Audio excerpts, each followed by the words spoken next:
Well, the Chinese military is reportedly considering measures to prevent Taiwan from moving towards independence following Beijing seizes Donald Trump's support for the island. Now, military sources say a number of options are being considered, including war games near the self-ruled island, as well as crippling economic measures. It is not clear whether any decisions have been made. However, Taiwan is believed to be a leading topic in Beijing. China has been angered by telephone calls between the U.S. president-elect and Taiwan's president. The unprecedented contact has cast doubt on the incoming U.S. administration's commitment to Beijing's One China policy. Another source argues that any challenge to the policy would be a red line for China. Taiwan says it will not cave in to any threats from Beijing. Let's cross over to New York, joined by Professor City University of New York, Mr. Daniel Shaw. Thank you so much for being with us.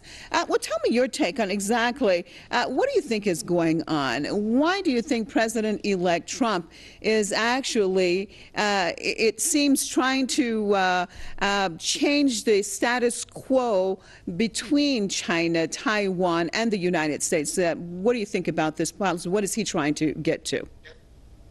These are direct provocations of China. They form part of a wider encirclement strategy of China, a militarization of the Pacific.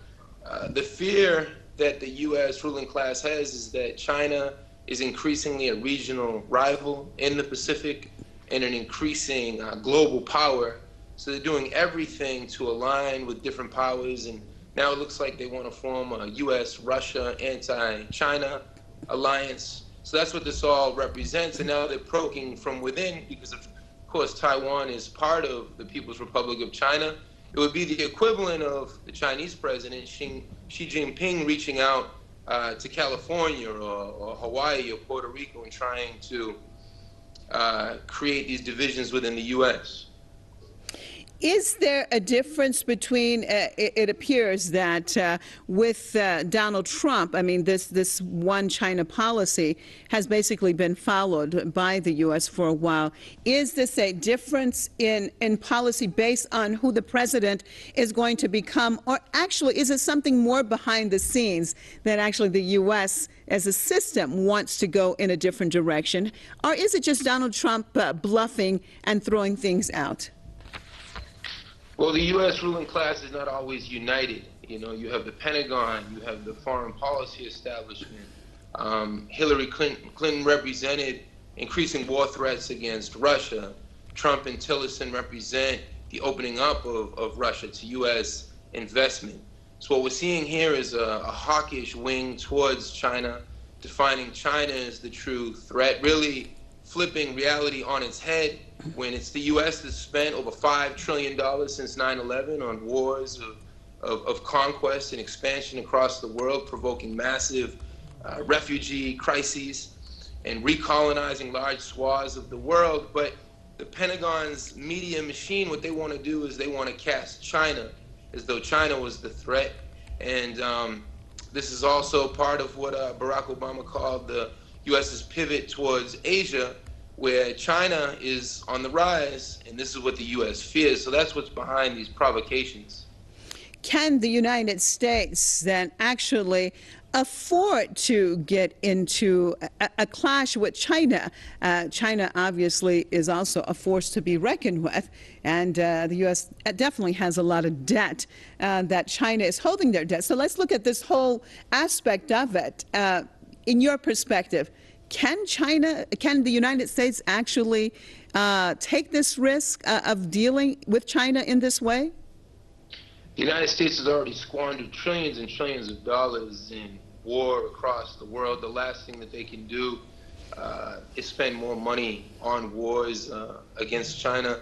The U.S. economy here at home is increasingly in crisis. More and more people are out of work, and all types of social services are being cut. So as the U.S. military machine goes into a high drive over there, we increasingly feel the contradictions here at home with the absence of so many programs for healthcare and education and jobs that we need. Mrs. Shah, are you optimistic? We're about to go into 2017. Are you optimistic that relations with the United States and China and other entities can be improved? Or overall, are you optimistic about the upcoming presidency in your country? Well, no, I don't think the vast majority of Americans, thinking Americans, conscious Americans, internationalist-minded Americans could be optimistic in any way. We understand that Donald Trump and the entire U.S. ruling class is the greatest threat to world peace and the greatest violator of human rights around the world. What we're optimistic about are the possibilities for people's fight back movements and resistance. We're going to be in front of the White House on January 20th protesting Trump's inauguration. So we are infinitely optimistic about the chances for a mass movement that can oppose Trump's bigotry, his racism, and his war designs for China and really for the entire world. All right, thank you so much for being with us. Professor Daniel Shah out of City University of New York in New York.